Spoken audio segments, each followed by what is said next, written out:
ল্যাপটপের ডিসপ্লেতে আমরা সাধারণত দুই ধরনের প্রবলেম পাই। একটা প্রবলেম হচ্ছে লেখা আসবে, আপনারা দেখবেন যে এখানে যে লেখাগুলো আসতেছে এই লেখা আসতেছে কিন্তু এই যে আলো, প্যানেলের যে আলো সেই আলোটা আসবে না। আরেকটা দেখবেন যে আপনি সুইচ করছেন, ল্যাপটপ অন হয়েছে, আপনার আলো চলে আসছে, লেখাগুলো দেখতে পাচ্ছেন না। দুই ধরনের প্রবলেম হয় এবং দুইটা দুই জায়গা থেকে হয়। আজকের ভিডিওতে আপনাদেরকে সেই দুইটা জায়গায় আমি আপনাদেরকে দেখাই দেব। তো এই প্যানেলটার যে প্রবলেমটা হয়েছিল এইটাতে কিন্তু আপনার আলো ছিল না, এই ডিসপ্লের লেখাগুলো ছিল, আলো ছিল না। এখানে আমি ভিডিও আগে করে নিছি, দেখেন আমি আপনাদেরকে দেখাচ্ছি। ব্যাক সাইড থেকে এই দেখেন এই অবস্থা ছিল, যে এটা কাছ থেকে দিলাম, এটা প্লে করে দিলাম, দেখেন লেখাগুলো আপনার কি আসতেছে, লেখা দেখা যাচ্ছে কিন্তু আলোটা নাই। এটা কিন্তু এই প্যানেলটাই।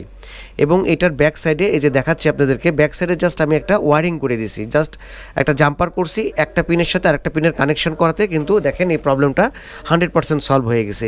কোন তারের সাথে কোন পয়েন্টের সাথে কোন পয়েন্টে আমি কানেকশানটা করছি সেটা আজকের ভিডিওতে আপনাদেরকে দেখাই দেবো।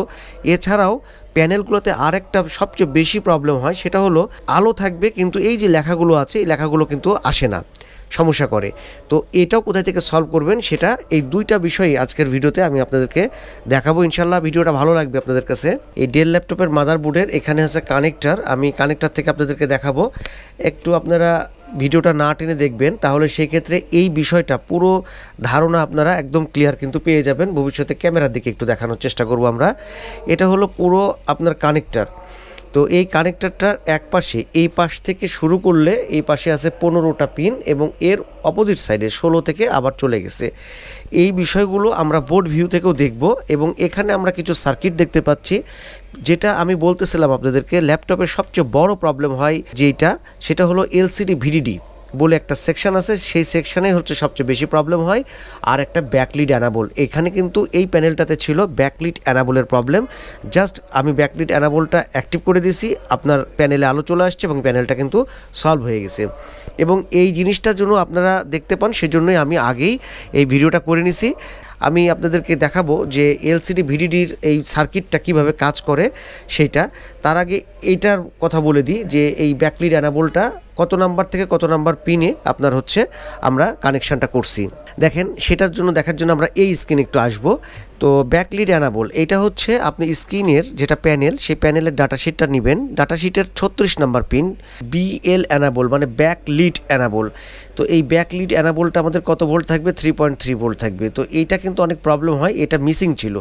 মিসিং থাকাতে আমরা কি করছি, এখান থেকে জাস্ট একটা খালি জাম্পার দিয়ে দিয়েছি যে 3 ভোল্ট। এইটা আপনার 3 নাম্বার অথবা 4 নাম্বার পিনে আপনি 3 ভোল্ট পাবেন। সেখান থেকে আপনি যদি ওয়ারিং করে দেন তাহলে সেক্ষেত্রে এই যে আপনার 3.3 ভোল্ট এটা। তো 4 নাম্বার পিন থেকে দিয়েছি, 4 নাম্বার থেকে যদি 36 নাম্বারে আপনি বিএল অ্যানাবল করে দেন তাহলে 3.3 ভোল্ট চলে যাবে। 3 ভোল্ট গেলেই আপনার এরকম প্যানেলের যদি ডিস্টার্ব হয়ে থাকে তাহলে কিন্তু সলভ হয়ে যাবে, যেটা এই প্যানেলটাতে কাজ করা হয়েছে। আর কিচ্ছু না, জাস্ট আমার ব্যাকলিড অ্যানাবলটা অ্যাক্টিভ করে দেওয়া হয়েছে। এখান থেকে আমি একটু কাছ থেকে এখান থেকে যদি দেখাই দিই, দেখেন আমাদের এইখানে ক্যামেরাতে দেখাতে পারলে মনে ভালো হতো। যাই হোক, এখানে কানেকশনটা করা আছে আমাদের। এইখানে ভিডিওতে যেটা দেখাইছিলাম একদম ডিটেলস দেখাই দিছি। তো ব্যাকলিড অ্যানাবলের প্রবলেম হলে আপনারা প্যানেলের ডাটাশিট দেখবেন যে কত নাম্বার পিনে ব্যাকলিড অ্যানাবলটা আছে, সেটা দেখার পরে আপনারা সেই পিনে ভোল্টেজটা আছে কিনা সেটা চেক দিবেন। যদি ভোল্টেজটা মিসিং থাকে তাহলে সেক্ষেত্রে এই যে এখানে আমার যে এই প্যানেলের যে ওয়ারিংটা করা আছে, দেখেন আমার 4 নাম্বার থেকে 36 নাম্বার পিনে জাম্পার করা আছে। এই জাম্পার করার কারণে কিন্তু আমার প্যানেলটা অ্যাক্টিভ হয়ে গেছে, ব্যাকলিড অ্যানাবলটা। এবং এখানে আমি কিন্তু দেখাও দিছি যে এটা ঠিক পরবর্তীতে আমি যখন ওয়্যারটা খুলে ফেলি, ওয়্যারটা খুলে ফেলার পরে মানে আমাদের কাছে সার্ভিসিংয়ে যখন যেভাবে আসছিল, তো এটা ওয়্যারটা খুলে ফেলার পরে কিন্তু দেখবেন যে ডিসপ্লেটা অন্ধকার হয়ে যাবে। আমি পরে মনে হয় দেখাইও দিয়েছি। প্যানেলগুলো এরকম একটা প্রবলেম কমন এটা আসেই। এই যে লেখাগুলো আমি দেখাই একটু, আমি এই ভিডিওটা আগে নিয়েছি এই কারণে জন্য আপনাদেরকে একটু সহজ হয় দেখাতে। এই যে লেখাগুলো দেখেন, আমাদেরকে ব্যাক সাইড থেকে আলো দিয়ে, টর্চ লাইট দিয়ে আলো দিয়ে দিয়ে দেখাতে হচ্ছে। তো এইটা হলো একটা কন্ডিশন প্যানেলের, এই হলো একটা কন্ডিশন। আরেকটা কন্ডিশন যেটা বলতেছিলাম সেটা হলো এলসিডি ভিডিডি। এখন এলসিডি ভিডিডির এই কথাটা বলতে গেলে কানেক্টর সম্পর্কে একটু বলে নিতে হবে। কানেক্টর সম্পর্কে আমি তাহলে ডায়াগ্রামটা আরেকবার দেখাই। তো কানেক্টরটাকে দেখাই, দেখেন কানেক্টরের এ পাশে হলো 1 নাম্বার, এ পাশে হলো 15 নাম্বার, এখানে 16 আর এ পাশে হলো 30। আমাদেরকে যে জিনিসটা চেক করতে হয় সেটা হলো এখানে দেখেন Q49010203 তিনটা জিনিস আছে, কিন্তু এখানে দুইটা মসফেট আছে এবং একটা হলো আপনার ট্রানজিস্টর আছে, যেটা হলো ডিজিটাল ট্রানজিস্টর বলে। তো এই কানেক্টরগুলোতে আমাদের কোন ভোল্টেজ কত আসবে সেটা যদি চেক করতে যাই তাহলে আমাদেরকে চলে যেতে হবে ডায়াগ্রামে যদি আসি, আর ডায়াগ্রাম সম্পর্কে আপনারা বলেন এগুলো ভিনাফিক্সে পাওয়া যায়, ভিনাফিক্স থেকে আপনারা কালেকশন করবেন। আর বোর্ড ভিউ আর ডায়াগ্রাম ছাড়া কাজ করতে কিন্তু খুব অসুবিধা। আর এই কাজগুলো কিন্তু অনেক সিম্পল, আপনারা মনে করেন যে অনেক জটিল কাজ কিন্তু একেবারে সিম্পল, একটু খালি বুঝে নিতে পারলে এই কাজগুলো আপনার প্রবলেম যাই হোক না কেন আপনি সলভ করতে পারবেন।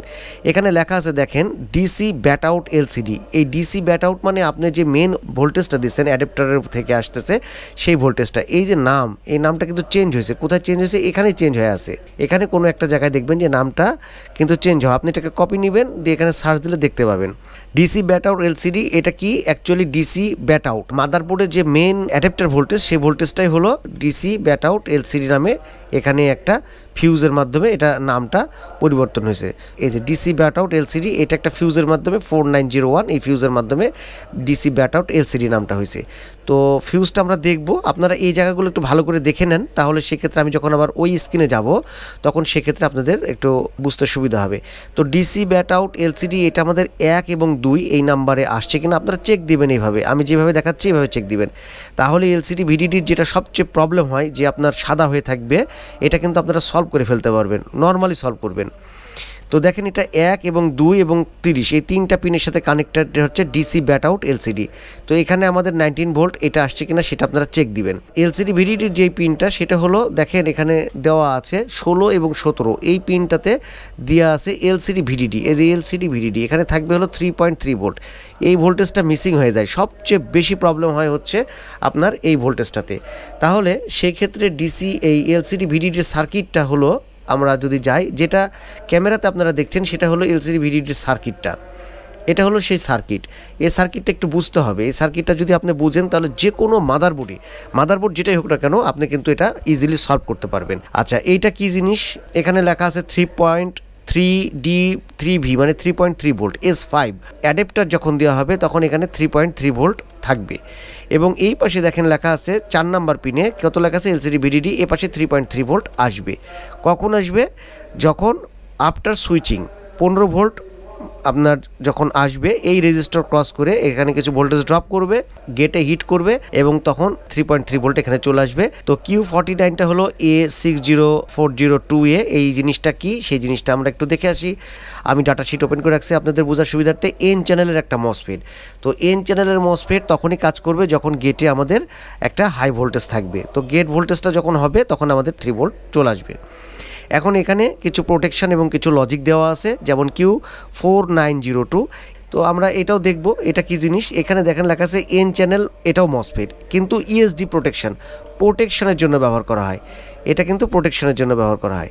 তো এই প্রোটেকশনটা আমরা দেখব। এখন এই প্রোটেকশনের হিস্ট্রিটা যদি আবার আজকের এই ভিডিওতে বলতে যাই তাহলে ভিডিওটা কিন্তু আরেকটু অনেক বড় হবে। এখানে আরেকটা থাকে সেটা হলো আপনার ট্রানজিস্টর থাকে, যে ট্রানজিস্টরটাকে আমরা ডিজিটাল ট্রানজিস্টর বলতে পারি, কারণ হচ্ছে যে এনপিএন ট্রানজিস্টর, এটার মধ্যে কি আছে রেজিস্টর দেওয়া আছে। আমি দেখাই দিচ্ছি আপনাদেরকে, রেজিস্টর দেওয়া আছে, এই যে এখানে রেজিস্টর আছে, এটা একটু বড় করে নিই, এই যে রেজিস্টর এগুলো, এই যে এটা।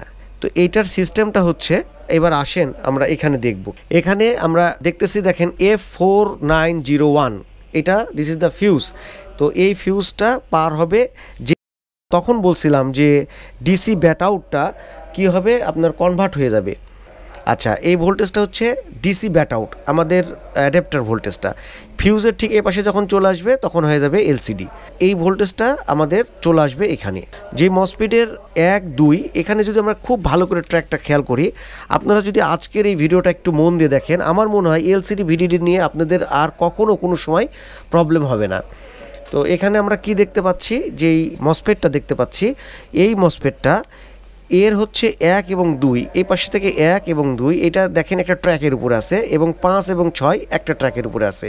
তো এখানে আমার 3.3 ভোল্ট থাকবে, এ পাশেও 3.3 ভোল্ট থাকবে। এই চারটা 1, 2, 5, 6 একসাথে কানেক্টেড আছে। এইটাতে 14 ভোল্ট যেটা 15 ভোল্ট আসবে বলতেছিলাম আফটার সুইচিং। তো এই 15 ভোল্ট আসবে, এবং এই 3 নম্বরে 15 ভোল্ট আসবে। 4 নাম্বার পিনটা আউট, 3.3 ভোল্ট চলে যাবে।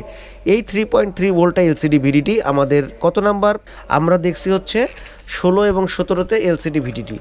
এলসিডি ভিডিটিটা ছিল দেখেন আমি দেখাই দিচ্ছি 16 এবং 17 নম্বর পিনে। এটাতে আপনারা চেক দিবেন 3.3 ভোল্টেজ আছে কিনা। যদি মিসিং হয় তাহলে আপনি আলো পাবেন, আপনি দেখবেন যে সাদা টাদা হয়ে বসে আছে। 16 নম্বর পিন হচ্ছে ঠিক ওই পাশে, আমি ওই পাশটা থেকে আমি ভোল্টেজটা চেক করে দিচ্ছি। এই যে 3.3 ভোল্ট আপনি দেখতে পাচ্ছেন এটা হচ্ছে এলসিডি ভিডিডি, এটা আসতেই হবে। তাহলে সেক্ষেত্রে যখন প্যানেলে আপনি আলো পাচ্ছেন অন করার পরে লেখা পাচ্ছেন না, তখন আপনি এলসিডি ভিডিডির লাইনটা চেক করবেন। আচ্ছা, এই জায়গাটায় কি সিস্টেমটা করা আছে, এখানে করা আছে যে এই যে রেজিস্টরের মাধ্যমে আমাদের 15 ভোল্টটা আসে, এই যে এই রেজিস্টরের মাধ্যমে। আর এই যে প্রোটেকশনের হিস্ট্রি, এটা 1 2 3 4, এই হিস্ট্রিটা বলতে গেলে ভিডিওটা বড় হবে। এটা যদি আপনারা জানতে চান এলসিডি ভিডিডির ডিটেলসটা, তাহলে বলবেন, আমি আলাদাভাবে এটার ভিডিও করব। আপনারা তো আসলে কমেন্টই করেন না। আমি আপনাদেরকে বলি যে কোনো বিষয় নিয়ে জানতে চাইলে আমাকে কমেন্ট করেন, আমি সেটার উপরে ভিডিও করব। কিন্তু দুঃখজনক বিষয় হলো যে আপনারা কোনো কমেন্টই করেন না। তা আমি তো বুঝতে পারি না যে আসলে আপনারা এই জিনিসটা সম্পর্কে আপনারা জানতে চাচ্ছেন নাকি ইন্টারেস্টেড না। তো আপনারা যদি ইন্টারেস্টেড হন তাহলে বলবেন, আমি এটার প্রোটেকশনটা কিভাবে কাজ করে। এইখানে ডিজিটাল ট্রানজিস্টরটা আছে, এনপিএন ট্রানজিস্টর যেটা আমরা দেখলাম, এই ট্রানজিস্টরের হিস্ট্রিটা কি, এই রেজিস্টরটার কাজ কি। এই রেজিস্টরটার এক পাশে থাকবে হলো 5 ভোল্ট, এক পাশে দেখবেন 0 হয়ে যাবে। এ দেখেন এক পাশে 5 ভোল্ট দেখছেন, এবং আরেক পাশে আমি এখন চেক দেব, দেখবেন যে 0 হয়ে আছে। এই যে আমি লাইনে চেক দিছি, দেখেন 0 হয়ে আছে। এটা কেন 0 হলো, এই সিস্টেমগুলো কিন্তু আমাদেরকে জানতে হবে, জানলে আমরা কিন্তু কনফার্ম হতে পারবো। কিন্তু আমি জাস্ট খালি বলে দিলাম যে আপনারা এলসিডি ভিডিওটা চেক করবেন এইভাবে যে 3.3 ভোল্ট আসতেছে কিনা। এইটার যেটা আমরা আজকে মাদারবোর্ড এই প্যানেলটা সার্ভিস করছি, সেটার কি করছি, ব্যাকলিড অ্যানাবলটা অ্যাক্টিভ করে দিছি। তো ব্যাকলিড অ্যানাবলটা তো বললাম যে প্যানেলের যে আপনি ডাটা শিট পাবেন সেখান থেকে আপনি দেখবেন ব্যাকলিড অ্যানাবল কত নাম্বার পিনে আছে, যেই নাম্বার পিনে আছে সেখানে আপনি 3.3 ভোল্ট পাচ্ছেন কিনা। যদি না পান তাহলে ওই কানেক্টরের মধ্যে যে কোনো একটা জায়গায় আপনি 3.3 ভোল্ট পাবেন, সেখান থেকে আপনি কি করবেন, আপনি জাম্পার করে দিবেন। কাজ করবেন হচ্ছে বোর্ড ভিউ এবং হচ্ছে ডায়াগ্রাম দেখে। একদম ইজি কাজ ভাই, এই কাজগুলো কোনো জটিল কোনো কিছু না। যেমন এই যে ট্রানজিস্টরটার কী কাজ, আপনি যখন এই ট্রানজিস্টরের ডাটাশিটটা পড়বেন অথবা এই যে আপনার প্রোটেকশনের এই ব্যাপারটা যখন পড়বেন তখন বুঝতে পারবেন এর টপ ভিউটা কেমন, এখানে ডিটেলস দেওয়া আছে। কিন্তু যখন আমরা মাদারবোর্ডে দেখব যে এ কীভাবে কাজ করছে, সেটা কিন্তু একটু বুঝাই দেওয়ার ব্যাপার আছে যে আমাদের কিভাবে এটা আসে, এখানে কত ভোল্টেজ থাকবে। সুইচিং করার আগে আমার এই ডিজিটাল ট্রানজিস্টরের এই 1 নম্বর পিনে 5 ভোল্ট থাকবে, কিন্তু যখন আমি অন করব তখন এটা 0 হয়ে যাবে। আবার এই ট্রানজিস্টরের এইখানে কেন 5 ভোল্ট আসলো সেই জিনিসটা কিন্তু এখানে একদম স্পষ্ট বোঝা যাচ্ছে যে এইভাবে আছে। আর এই প্রোটেকশনটা কীভাবে ব্যবহার করা হয়েছে, কেন হয়েছে, সেটা নিয়ে আপনারা জানতে চাইলে বলেন আমাকে, আমি এইটার উপরে আলাদাভাবে ভিডিও করে দেবো এলসিডি ভিডিটি কীভাবে অ্যাকচুয়ালি কাজ করে।